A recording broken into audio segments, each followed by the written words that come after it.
ahora la palabra a Sara Barney. La verdad que es un lujo tenerla esta tarde. Madre protectora, activista de derechos humanos, abogada, una referente en este tema, que hoy nos va a contar sobre Michelle, esta compañera francesa a la cual Sara con tanta garra acompañó y sigue acompañando hace tantos años, y nos va a contar sobre esta sentencia única sobre secuestro internacional con perspectiva de género, sobre la teoría del delito. Bueno, es un gustazo tenerte esta tarde y bueno, vamos a escucharte con muchísima atención y agradecerte. No, gracias a ustedes, un abrazo para Yanela, para la licenciada que estuvo hablando recién. Bueno, explicaron fantásticamente todo lo que sucede dentro de lo que es la ruta crítica de las madres protectoras. Yo lo único que quiero abordar también, no solamente abuso sexual, porque hay un gran problema que a veces los niños no cuentan el abuso o no lo sufren el abuso, pero sí sufren violencia. Y esos niños son los que están quedando desamparados y lamentablemente el maltrato infantil por el que tanto bregan los que dicen defender los derechos de los niños es una contravención, por ejemplo, acá en Nación. Digamos que es un tema menor, ¿no? Pero también poder ver esta parte de que, bueno, como ustedes saben, yo empecé como madre protectora, después como activista, así como está haciendo Yanela, después, bueno, con Red Viva, ustedes que han sido parte, Paula, con tu equipo, que la verdad que es una pena que después no hayamos podido seguir, pero siempre nos pasa lo mismo. Nunca hay recursos para niñez, nunca, porque los chicos no votan, entonces no deben dar el rédito suficiente, ¿no? Me acuerdo siempre, y hago esta comparación, porque a partir de que la edad de la votación se bajó de 18 a 16, los niños, los adolescentes pasaron a ser parte de las políticas públicas. Pero los de 16 hacia abajo ya, digamos que se hacen que hacen, porque hay un montón de organismos supuestamente gubernamentales a donde se puede llegar para que sean protegidos, y la realidad es que ninguno funciona. Ninguno, ninguno, ninguno. Entonces, después de haber escuchado a Yanela, que es la historia de todas las madres que atravesamos esta ruta, contarles qué es lo que descubrí yo cuando empecé ya a meterme un poco más en las causas, incluso antes de recibirme, ¿no? Que era esto, es decir, es algo tan sencillo como cumplir con la ley. Pero como todos estamos adentro de la rueda y todas estamos formateadas y formateados también para seguir el hace que hacen, ¿no? Uno es juez, el otro es fiscal, el otro es asesor, el otro es el otro, y cada uno va quedando encasillado dentro de esos roles, y es como que no podemos salir de ahí. Yo a partir de que me recibí dije, bueno, voy a poner en práctica todo lo que me dijeron que no se podía hacer. Y justo me recibo en diciembre del año pasado, en febrero de este año llego con el juicio de Michelle, y dije, bueno, porque es algo tan lógico lo que estamos contando, eh, que nos hace pensar que estamos locas, no es que nos dicen locas, no, o sea, nos sentimos locas porque todo lo que estamos haciendo en esa ruta choca con nuestro sentido común. No puede ser que habiendo informes de los niños o que, como bien decía la profesional que habló al principio, que decían que el tema del caso Lucio, ¿no? Pobre criatura, tuvo dos familias lamentables, eh, y es ahí donde nosotros terminamos diciendo siempre, ¿no? Si denunciamos, somos las locas, las despechadas, no sé, las pérfidas, las que queremos hundir al pobre hombre, y si no denunciamos, somos la mamá de Lucio y tenemos que ir presas. O sea, tenemos que siempre de una manera u otra es un oxímoron para nosotros buscar justicia, para nosotros y para nuestros hijos.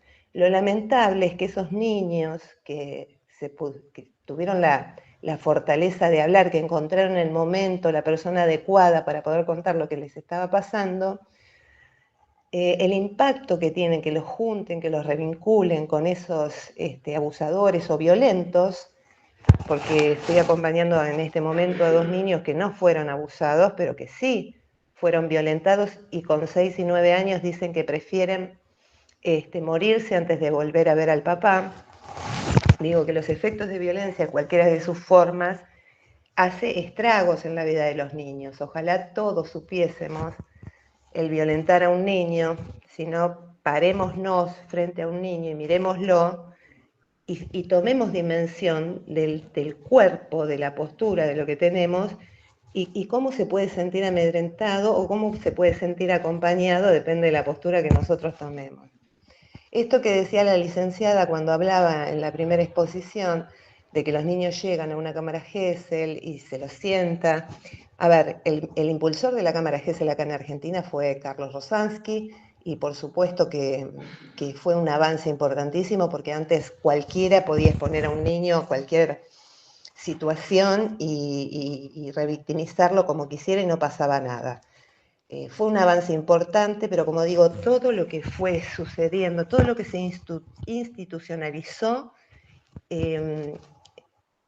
diferentes efectores con muy mala fe fueron usándolo en contra de las víctimas, en contra de esos niños. Esto que contaba, de decir, por ejemplo, ahora ponerles un perro para que entren solos, para convencerlos, derivarles el relato en lo que a ellos les parece, porque en realidad si existiese el SAP, que no es inexistente, síndrome de alienación parental, los primeros que lo estarían utilizando son ellos. Lo que existe es la manipulación, que es diferente.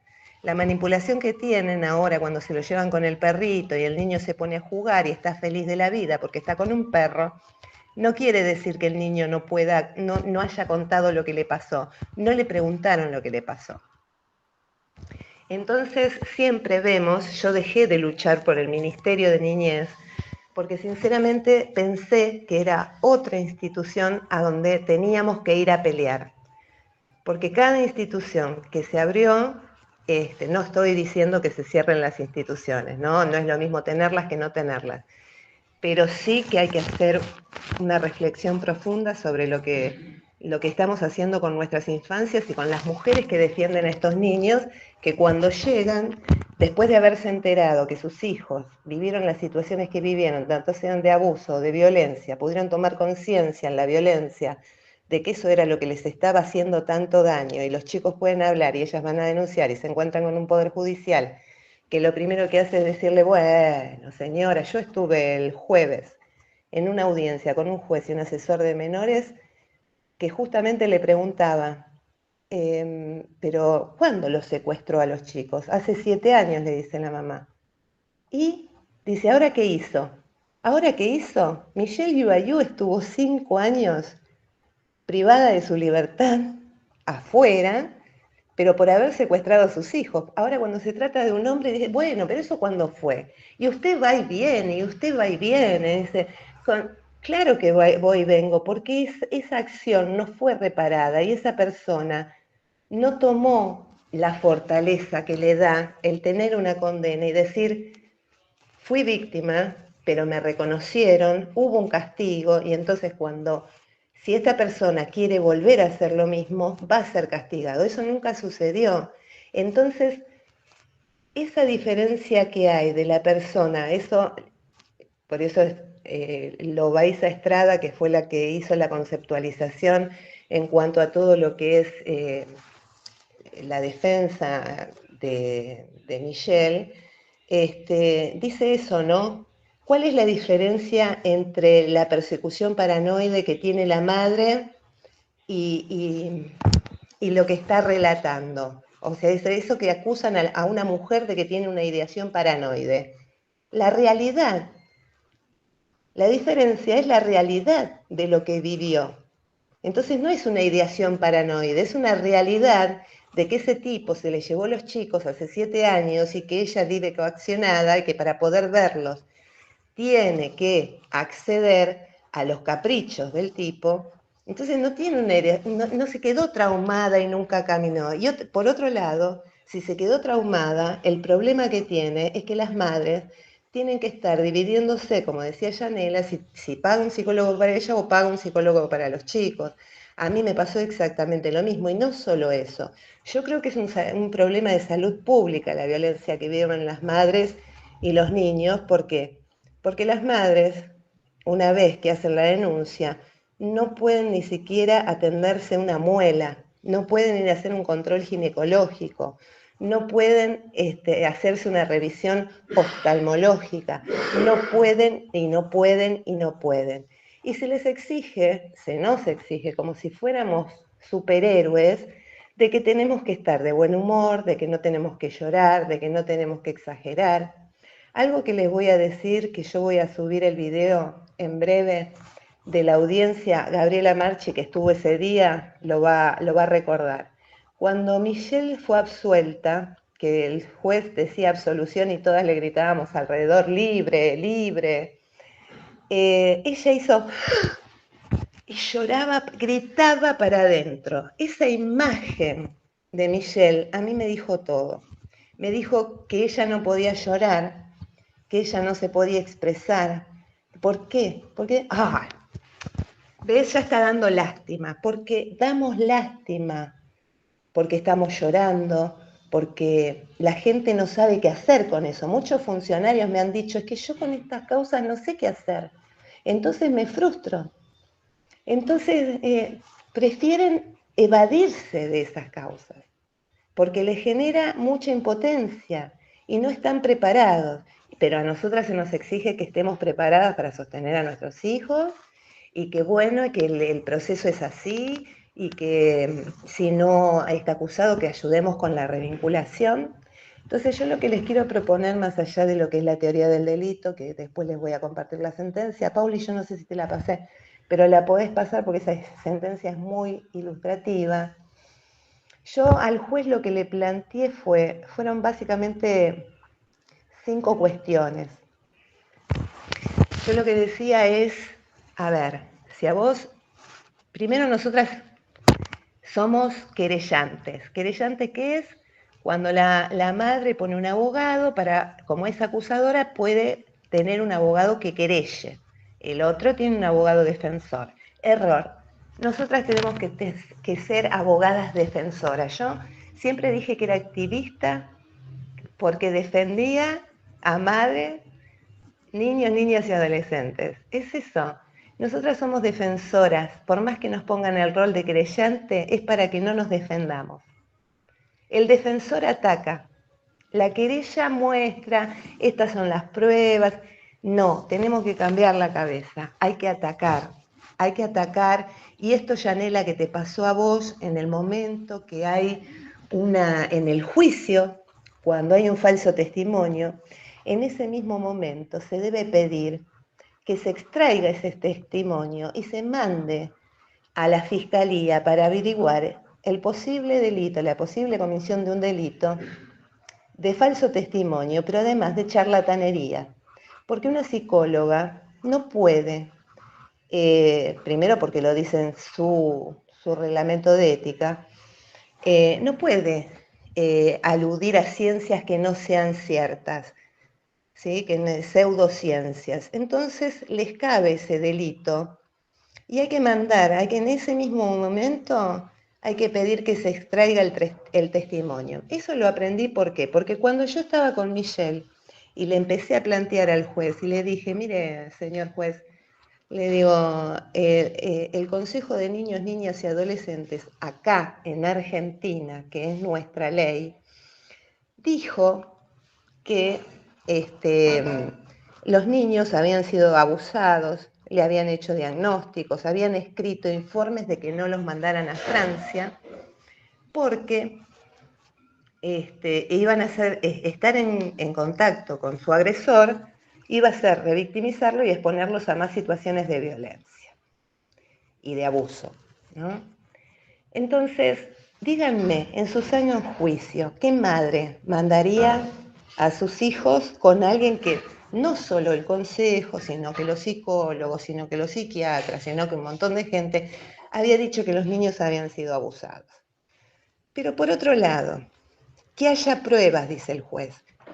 Si el niño me lo contó a mí, y no lo puede contar y no lo puede repetir, hay que darle un tiempo para que lo pueda expresar. Pero ese tiempo no es un tiempo como nos da la justicia en este país, que es bueno, arréglese como pueda. ¿Mm? Entonces yo veo muchas incongruencias, porque por ejemplo a las madres se les exige que mientras no haya pruebas siga revinculándolos con el agresor. O con los abuelos. Yo les tengo a los abuelos lo primero que hago cuando piden revinculación con los abuelos es decirle, no, perdón, ¿usted salió de testigo del progenitor, a favor del progenitor? ¿Sí? Bueno, ¿usted le cree entonces al progenitor? Sí. Bueno, entonces no le cree a su nieto, por tanto no está en condiciones de proteger a su nieto. Y acá el interés superior del niño dice que las personas que estén rodeándolo tienen que estar en condiciones de poder protegerlo. Ya el solo hecho de que hayan declarado en contra o a favor del abusador o el presunto abusador, es porque le creen, más allá de que el hecho haya existido o no, pero se van a juntar con ese niño y le van a decir que lo que él dice que dijo no pasó. Entonces eso para la psiquis del niño es un problema, porque no saben si van a terminar generando una esquizofrenia en ese niño, porque le hacen creer que él está diciendo cosas que no vivió cuando las vivió. ¿Sí? Entonces yo les recomiendo que cuando los abuelitos hermosos estos vengan a decirles que quieren ver a sus nietitos porque los extrañan mucho, que primero pidan una audiencia y muestren al juez que estos abuelos no son capaces de protegerlos. Bueno, por otro lado, decíamos, estaba el informe del Consejo de Niños, Niñas y Adolescentes y tenemos un código civil, yo decía, un código penal, perdón, donde está tipificado todo. Está tipificado, por ejemplo, la negligencia en el médico, ¿no? La responsabilidad que tiene el ciudadano para cruzar la calle y no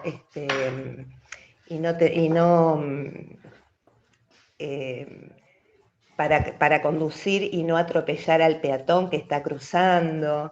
Eh, bueno, todo está estipulado. Lo que no está estipulado, y es la pregunta que yo le hice al juez fue, ¿hasta dónde podemos cuidar las mujeres? ¿Sí? Porque nosotras somos expertas en cuidar a nuestros hijos, somos las mejores madres cuando nos quedamos con nuestros hijos y el hombre puede ir a trabajar, cuando nos quedamos con nuestros viejos y el hombre puede ir a trabajar, cuando nos quedamos con nuestros enfermos y el hombre puede ir a trabajar. Ahora esa misma mujer abnegada que puede ir a trabajar, que puede quedarse a cuidar, y puede posponer toda su vida, porque antes los maridos le decían a su mujer, bueno, si te alcanza el tiempo después de limpiar y de estudiar, de limpiar y de hacerte cargo de los chicos, podés estudiar, como si fuera una concesión graciosa, ¿no? Y la realidad es que si somos igual sujetos de derechos, tanto que ahora está eso de que el hombre y la mujer son iguales, que sabemos que no es así, que hay una asimetría por una cultura que impone que el hombre es el triunfante y la mujer es la acompañante. Entonces, esa mujer tiene esa autoridad ganada porque es madre, pero como están los estereotipos, ¿no? Es una exagerada. Desde que sos nena y te caes y te pones a llorar, sos una exagerada, no llores. Callate, mira cómo gritás. Ay, así no te sentés. Bueno, todo eso que nos van inculcando. Cuando llega un momento de desprotección tal que es ir a hacer una denuncia, el miedo que tenemos las madres es lo que nos termina jugando en contra. La mayoría de las madres que pueden obtener sentencia, y esto no es para culpabilizar, sino para que tomemos conciencia, son mujeres que han podido vencer ese miedo. Porque el miedo que tienen las mamás no es un miedo por ellas, es un miedo por sus hijos, pero tienen que pensar que ya le hicieron lo peor que le podían hacer. Entonces, tienen que poder, ¿sí?, vencer ese miedo y no permitir que un juez les diga, usted haga esto. No, si va contra la ley, ningún juez se lo puede obligar a hacer, porque lo dice la misma ley, ¿sí? Entonces nosotros lo que planteábamos con Michelle era eso. Hay un consejo que dice que fueron abusados sexualmente y entonces también tenemos esto del deber de protección que existe en el Código Civil y Comercial de la Nación, que los padres le debemos, ¿sí?, la garantía de protección a nuestros hijos. Entonces, si le debemos la garantía de protección a nuestros hijos, si un médico o los niños mismos nos están diciendo que son abusados sexualmente o son golpeados o son maltratados por esta persona, nadie nos puede decir que nosotros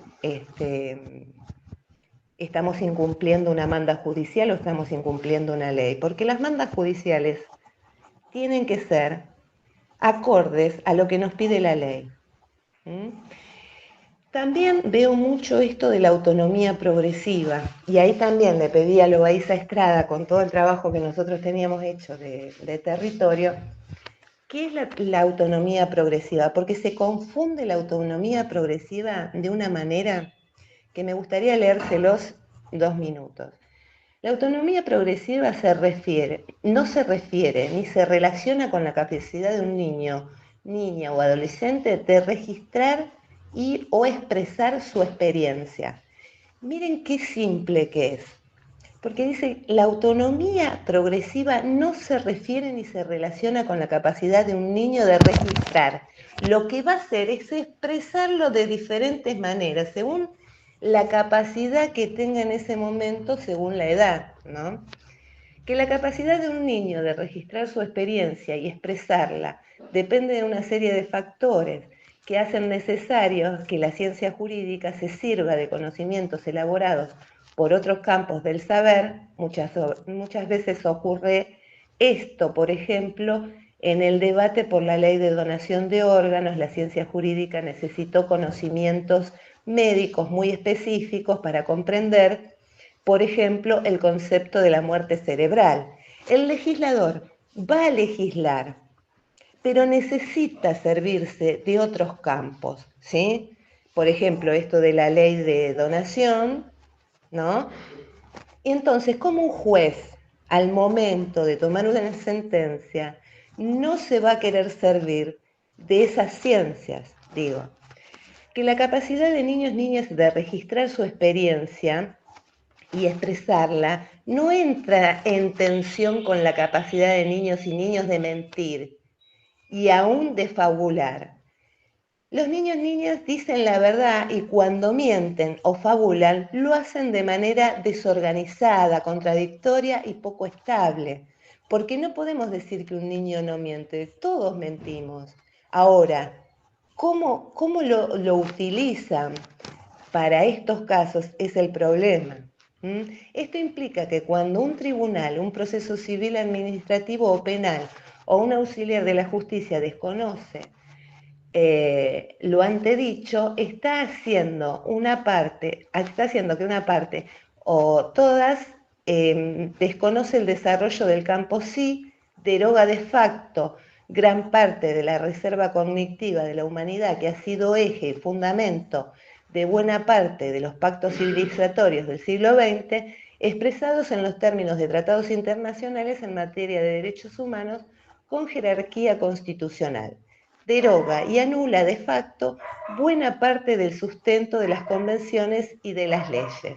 Y por tanto es una conducta anticonvencional y anticonstitucional. Entonces digo que un juez todos los días vamos a los juzgados de familia, a los juzgados penales y nos encontramos con que están incumpliendo la ley. Nosotros tenemos que encontrar esta manera, por eso le pedí muy encarecidamente a Loaiza que pudiera conceptualizar todo esto que nos venía pasando de esta manera para hacer un hilo conductor y mostrar en los juzgados esto. O sea, usted le reclama coherencia a una mujer cuando usted no está siendo coherente, porque la ley dice que yo tengo, mis hijos tienen la garantía de ser protegidos de parte mía, que usted, como todas las ciencias, se tiene que servir de los demás instrumentos. Usted me dice que, no sé, en cuanto a coherencia, todo lo que nos exigen, pero de repente, cuando llegamos a los juzgados y ellos no están cumpliendo, están siendo anticonvencionales y anticonstitucionales. Hay algo que también parece una verdad de perogrullo, como dijeron hoy, que es esto de en derecho penal, ¿no? Para que exista un delito tiene que haber conducta. La conducta lo que indica es que esa persona tenía la voluntad, el dolo, lo que llaman el dolo, ¿sí? De hacerlo. Ahora, si una madre está convencida y prefiere ir presa a entregar a sus hijos al abusador, ¿qué dolo puede haber? ¿Sí? Más allá de que con nosotros cuando hablamos del tema de Michelle, de ver si era atípico, típico, si enmarcaba dentro de lo que era el delito de secuestro, porque encima secuestro es una figura, perdón, una figura que se usó en la dictadura, ¿sí? Porque el secuestro es secuestrar. Nosotras como madres o padres no podríamos secuestrar, pero supongamos que sí, que se puede, porque el problema con que nosotros digamos que no es que si decimos que no para nosotros va a ser no para ellos. Entonces, como hay padres que secuestran, decidimos aceptar el secuestro como una posibilidad, ¿sí? Ahora, ¿por qué nos obliga el Estado a secuestrar? Porque todo esto que contó Yanela, que les puedo asegurar que es la historia de las 1.200 madres que acompañé en todo el país y que seguimos acompañando y que a veces me dicen no me das bola, no, no llego, pero digo, es el relato de cada una de las madres que escuchamos todos los días. Las exigen, ¿por qué? La salud mental nadie puede obligar a nadie a hacer terapia. ¿Por qué obligan a las madres a hacer terapia? ¿Por qué les piden informes constantemente? ¿Por qué si las que van a denunciar son ellas? Michelle vino denunciando desde Francia a un ingeniero francés muy poderoso, que la abogada, el tipo desde el exhorto que mandaron de Francia confesó que habían cobrado 50.000 euros la abogada. O sea, a eso nos enfrentamos, a ese poder. Digo, el número es anecdótico, pero yo sinceramente estoy muy lejos de cobrar 50.000 euros una causa. ¿No es cierto? Digo, entonces, ella venía peleando desde Francia, donde se encontraba con ese poder judicial que no le daba respuesta. ¿Por qué? Porque el tipo era un empresario, ella era una mujer empobrecida, porque nosotras no somos pobres, ¿eh? Nosotras somos empobrecidas, que es diferente, nos empobrecen, porque nos hacen cargo de los hijos, no nos pasan la cuota alimentaria siquiera, entonces nos empobrecen ellos y el Estado, que es cómplice de permitir que esto suceda. Entonces, ella ya, en Francia es muy diferente, si el padre no permite las pericias no se hacen. No tenía forma de demostrar lo que sucedía y ya cuando vio que le iban a dar la tenencia definitiva al padre, decide venirse a Argentina. Cuando Michelle llegó a Argentina, Michelle no estaba en falta. Ella tiene los pasaportes de ella y de sus hijos sellados. Gaby, estabas en el juicio. Qué bueno que estés, Gaby, siempre, pero bueno, digo, porque también se corría ese nadie la quería ayudar porque decían que ella había ingresado de forma ilegal y que venía, no sé, esas cosas que suelen pasar que yo no entiendo, pero bueno. Tenía los pasaportes sellados, llegó acá, se llegó hasta el consulado, habló con la policía de Francia, no había secuestro, ¿sí? Lo que sí sucedió después, cuando a ella pasó por todo este proceso y no la escuchaban, es que cuando las tenían que llevar al aeropuerto, a los chicos, para volverse a Francia, ella cometió una desobediencia que está muy lejos de ser un secuestro. Pero no, había que castigarla y había que dejarla acá. Yo no sé por qué intereses, porque a mí me resultó muy extraño, y yo sé que por eso las compañeras me lo dicen para cuidarme, algunas, ¿no? Me dicen, pero Sara, la fiscal no acusó, pidió la absolución. Sí, la fiscal pidió la absolución porque estaba TELAM, porque estaban los organismos de derechos humanos, porque estaban, y porque estaban. Porque la fiscal acusó durante 5 años y sostuvo esa acusación durante 5 años. Totalmente irrelevante el papel, o sea, digo, ¿por qué? ¿Sí? Pero ¿por qué fue? Fue porque llegó acá y el tipo pudo pagar una abogada muy costosa que engañó a la jueza de familia, que la engañó, digamos, le presentó las sentencias francesas como quiso y mintió dentro de la causa. Y mirá que viva la abogada, miren que viva, porque saben que acá nadie lee nada, todo el mundo hace que hace. Y algún arreglo hay con estos casos, porque siempre tocan los mismos jueces y los mismos asesores que mandan los chicos afuera, que sacan el problema de encima. Y no tiene nada que ver con el principio de solidaridad o reciprocidad, que es lo que domina la materia de derechos internacionales, porque esa materia de reciprocidad dice si los chicos llegan hoy y dentro de 3 meses lo tenés que devolver. Que si los chicos tienen su centro de vida 2 años acá, que es una de las partes de la sentencia que pone el juez, ya no es reciprocidad. Los estás devolviendo, no sé con qué motivo, no sé con qué, cuál sería el beneficio, pero los están devolviendo.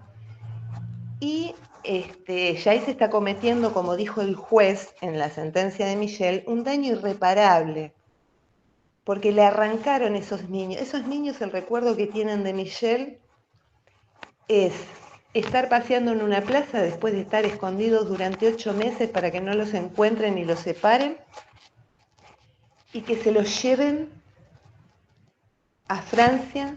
Estuvieron un mes en un internado hasta que el padre los vino a buscar o se los llevaron. Algo inhumano, porque la vieron con las manos esposadas, subiéndola a un patrullero, y nunca más volvieron a saber de su mamá y los mandaron con el agresor. Ustedes piensen eso. ¿Qué pasa en la cabeza de esos niños que después de ver luchar a su mamá como la vieron luchar, se entendieron que el que ganaba era el abusador? Y que dos países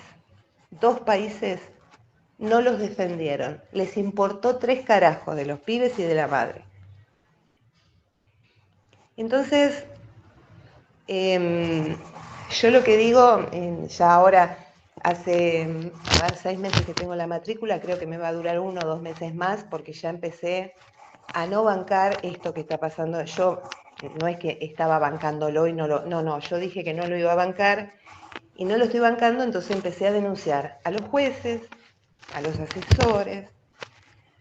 ¿Cuánto me puede durar la matrícula? ¿No? Pero lo que digo es esto, tenemos que cambiar esta cabeza y pues nosotros, los abogados, nosotras las abogadas, somos auxiliares de la justicia, no auxiliares de los jueces. Y si la justicia, el juez, está yendo en contra de lo que son las convenciones con raigambre constitucional, están yendo contra leyes internas, están yendo contra la integridad física de nosotras y nuestros hijos, nos tenemos que rebelar porque no estamos desobedeciendo nada. Y les puedo asegurar que un 239, una desobediencia, un impedimento de contacto, la verdad que incluso, a ver, yo no digo que, pero yo estoy en esa disyuntiva. Yo el lunes no sé, estoy con una mamá con sus 2 hijos, que quizás el lunes, si va presa ella, voy presa yo, porque yo no voy a permitir que eso pase, digo. ¿Me entienden? Entonces, tenemos que imponernos como nos sea posible, desde el lugar que nos sea posible, porque si seguimos con la misma cabeza y haciendo las mismas cosas, no vamos a poder pelear esto que tenemos. Esta sentencia que salió de Michelle, o sea, para Michelle, fue el producto de 10 años de estar recorriendo la ruta crítica, 5 años acompañándola a Michelle. Michelle, en pandemia, se olvidaron que había COVID para Michelle. Entonces no la podíamos vacunar. ¿Por qué? Porque no tenía documentos. Entonces hubo que hacer toda una tramitación y anotarla como indigente, porque no se podía vacunar gente que no tuviera documentación, porque tenían que estar registrados. Tuvimos que conseguir una excepción en Western Union, porque al no tener documentación no podía abrir una cuenta. Entonces Western Union nos hizo de su política una política especial para Michelle, para que Michelle tuviera un sucursal donde poder ir a retirar dinero sin documentación. Todo esto que hicimos, que lo hicimos entre muchas compañeras, sostenerla durante estos años sin trabajo, cómo comía, cómo se vestía, cómo iba al oculista. Michelle fue transfundida este año porque está destrozada su salud. Entonces, esto es algo que nos pasa a todas, todos los días, y les pasa a nuestros hijos todos los días. Impónganse, salgan del molde, salgan de la regla, pídanle a sus abogados y abogadas que se impongan, que denuncien lo que tengan que denunciar. Y si no, se van ustedes a fiscalía y abren una denuncia. Y se van cada 2 días a ver si esa denuncia avanzó. Y les rompen las pelotas a los fiscales y a las fiscalas para que sigan. Porque algo tenemos que hacer nosotras. Nuestra militancia por ahí no sea con todas las compañeras, sino con nosotras mismas o con una mamá a la que podamos acompañar todos los días a hacer lo que hay que hacer, porque si lo hiciéramos entre todas, con una causa cada una, esto cambia. El miedo, déjenlo, porque estamos juntas. Nos vamos a visibilizar, vamos a contar lo que está pasando. De alguna manera vamos a poder romper esto que está pasando. Porque lo que le pasó a Michelle, si Michelle no hubiera tenido una red de contención, hubiera terminado presa, porque yo hasta diciembre, que es cuando pude hablar con la defensa de Michelle, no tengo nada que decir de los abogados defensores públicos de Nación, la verdad que la pelearon muchísimo en un montón de cosas, pero ellos me ofrecían la deportación o 5 años, que era la mínima. Y yo quería la absolución, porque una mamá que no tiene la absolución no puede ir a pelear la custodia de sus hijos a otro lado condenada por lo que no hizo. Entonces, son tantas cosas las que nos pasan a diario, nos tenemos que hacer cargo de nuestros hijos, o las que tenemos la suerte de tener a nuestros hijos, nos tenemos que hacer cargo de ellos, de sus terapias, de la comida, de poder trabajar, de poder asistir a otras compañeras, de poder... Pero cuando estamos en este proceso, tratemos de priorizar el proceso y no desgastarnos para poder hacer las cosas que tenemos que hacer, que es esto, de todo tener prueba, denunciar. Nos hacen creer que todo lo que hacemos es al pedo. Nosotras con Michelle durante 5 años hicimos de todo. Y el día del juicio, otra vez Gaby, el día del juicio se vio todo. Y ese día no había forma de que no absolvieran a Michelle. Así que eso les puedo compartir. Y después compartirles el fallo como para que lo tengan y vean desde la perspectiva que fue hecho. Que mirá que eso es otra cosa que se lo dije a Enrique Stola. Amo a Enrique. Lo amamos mucho. Le digo a Enrique, le digo, me rompe las pelotas soberanamente, le digo que solamente te nombren a vos en el fallo, y no es por una cuestión de protagonismo. Porque miren qué paradójico, la misma justicia que condena a Michelle y la lleva presa, invisibiliza a la defensa, que es una mujer. Le agradezco eternamente a Andrés Bonicalzi, mi abogado, que me hizo la gamba, que era mi primer juicio. Dice, no te preocupes, yo te acompaño, voy a estar ahí, ¿no? Pero digo, la defensa fue una mujer. El juez se adueñó de mi alegato, que está grabado, porque me da mucha bronca, porque se lo apropió él, como si hubiera sido de él.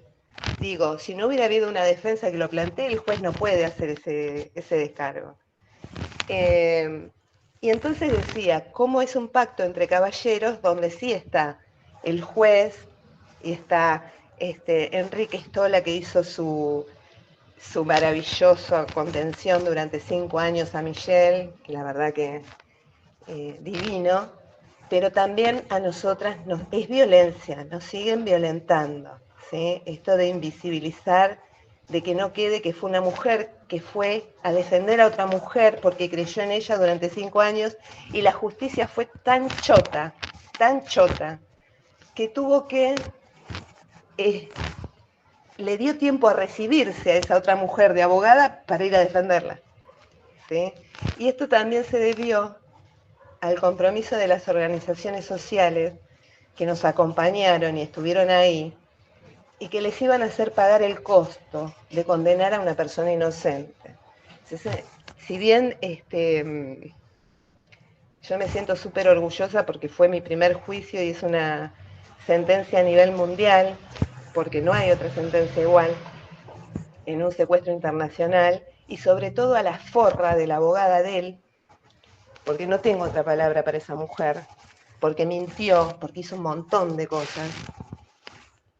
Que